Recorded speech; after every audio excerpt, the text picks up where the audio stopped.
Fala, teologando! Tudo bem com vocês?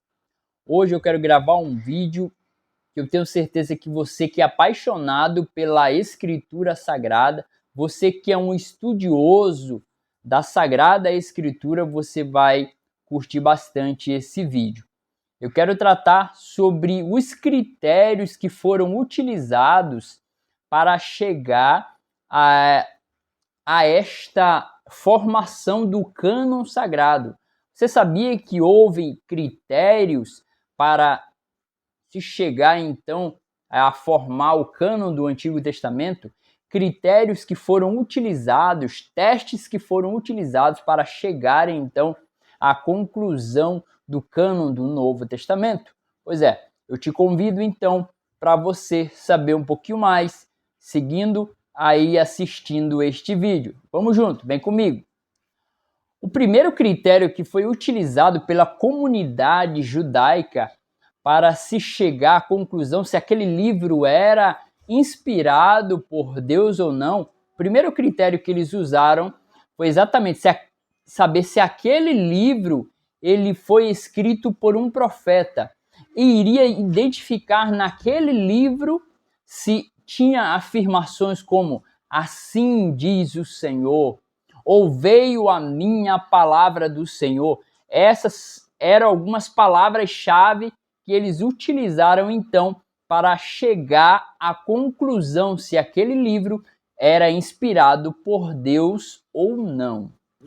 Um segundo critério que era utilizado era exatamente esse: se naquele livro havia sinais miraculosos e a precisão do cumprimento daquele livro ou daquela revelação, se realmente ela era efetiva. Por exemplo, se um profeta daquele livro ou se aquela escritura afirmava algo, mas se aquele algo não acontecia, este era um critério de que aquele livro certamente não seria aceito. Mas se havia então uma revelação, uma palavra, ok, naquele livro e que ela se cumprisse cabalmente, então este era um grande indício daquele livro ser um livro inspirado, portanto a comunidade certamente iria reconhecê-lo como um livro inspirado por Deus. Um terceiro critério que foi utilizado é se aquele livro ele tinha consistência, o seu conteúdo tinha consistência com os demais livros escritos revelados por Deus. Por exemplo, se o conteúdo daquele livro ele tinha, então ele casava-se com os demais ensinos, principalmente se observava muito como base aquilo que Moisés escreveu. Portanto, se aquele livro, então, ele continha no seu conteúdo uma eficiência que consistia, que casava-se, que familiarizava-se com os demais livros, ele, então, era um outro critério que ele certamente seria reconhecido, então, como um livro inspirado. Esses são, pelo menos, os 3 critérios que foram utilizados aí para chegar, então, à formação deste cânon do Antigo Testamento. Já os critérios do Novo Testamento também, eu quero citar aqui 3, foram pelo menos 3 crivos, 3 testes aí que foram passados aqueles livros, aquelas cartas para chegar então a essa conclusão, para se formar então aí o cânon do Novo Testamento. O primeiro crivo, ou o primeiro teste era se aquele livro ele foi escrito por um apóstolo, ou então, em segundo caso, se ele foi escrito por alguém que era acompanhado ou tinha então uma orientação apostólica que estava com ele. Por exemplo, nós temos aí um dos escritores bem conhecidos do Novo Testamento, nós temos o médico Lucas, é um grande exemplo aí, né, dos escritos dele, segundo escreveu Lucas, um dos evangelhos, e nós temos também Atos dos Apóstolos aí, tá bom?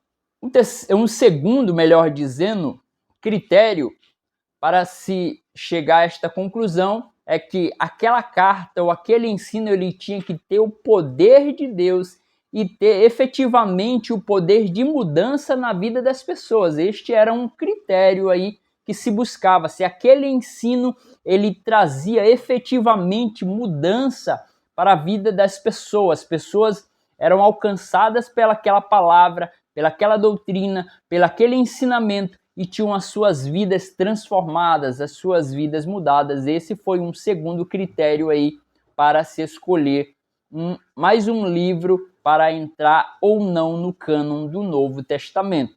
O terceiro crivo utilizado foi exatamente o seguinte: o escrito ele deveria ser aceito amplamente pelo povo de Deus. Se algum escrito estava sendo ensinado em determinada região, em determinado local, que em outros locais ele não tinha apoio, ele não era aceito, certamente aquele escrito seria então rejeitado. Mas se tinha um escrito que era ensinado, tá, em determinados locais e amplamente o povo de Deus recebia, amplamente era ensinado aquilo nas comunidades, lógico que tendo como base os ensinamentos de Jesus, se ele estava em concordância com isso, então ele sendo aceito amplamente pelo povo de Deus, ele então tinha um ponto positivo para ser então reconhecido como um livro inspirado e fazer parte do cânon sagrado do Novo Testamento. O cânon do Antigo Testamento ele foi compilado e redigido por um período aí de aproximadamente 1000 anos, este que foi aceito aí pela comunidade judaica.